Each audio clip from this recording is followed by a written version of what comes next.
আসসালামু আলাইকুম। আমরা হতভাগা একটা জাতি যে আমরা রত্ন চিনতে ভুল করি।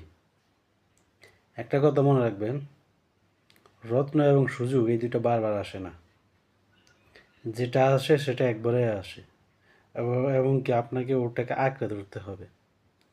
যেমন এখন আমাদের বর্তমানে একটা রত্ন আছে, ডক্টর মোহাম্মদ ইউনূস সাহেব।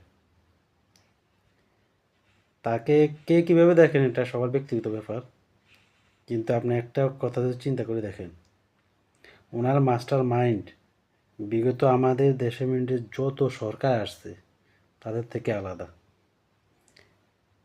তিনি এই দেশে আসার পর একটা কথাই বলছেন যে আমরা সারা বিশ্বের কাছে যাব না, সারা বিশ্ব আমাদের কাছে আসবে। কিন্তু এখন সেটা আমরা পদে পদে প্রমাণ পাইতেছি। দেখেন,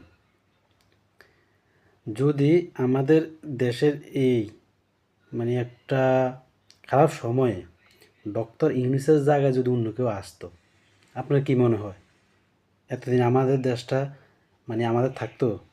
কখনো না। আমাদের আশেপাশে যে কয়েকটা ওই যেমন শকুন আছে না, তারা আমাদের দেশটা দখল করে নিত। কিন্তু ডক্টর মোহাম্মদ ইউনূস সাহেব বলছেন, উনি শুধু দেশের খেলোয়াড় না, ছোট খেলোয়াড় না, উনি দুনিয়ার মাঠের খেলোয়াড়। ঠিক তাই, কারণ দুনিয়ার সবাই তাকে চিনে, সব দেশের রাষ্ট্রপ্রধানরা তাকে শ্রদ্ধা করে। তিনি চাইলে, তিনি যে বলছেন না সারা সারা দুনিয়াকে আমাদের দেশে আনবে, অবশ্যই আনবে, এমনকি আসতেছে, এটা সবাই দেখতেছে। তো আমি আমার মত থেকে বলতেছি যে ডক্টর মোহাম্মদ ইউনূসকে আগামী কয়েক বছর সময় দেওয়া হোক। আর যদি তাকে সময় দেওয়া না হোক, তাহলে যেই দলে ক্ষমতাতে আসুক না কেন, ডক্টর মোহাম্মদ ইউনূসকে রাষ্ট্রপ্রধান হিসাবে আমরা দেখতে চাই। যদি এটা করা হয়, ইনশাল্লাহ আমাদের দেশ খুব দ্রুত এগিয়ে যাবে।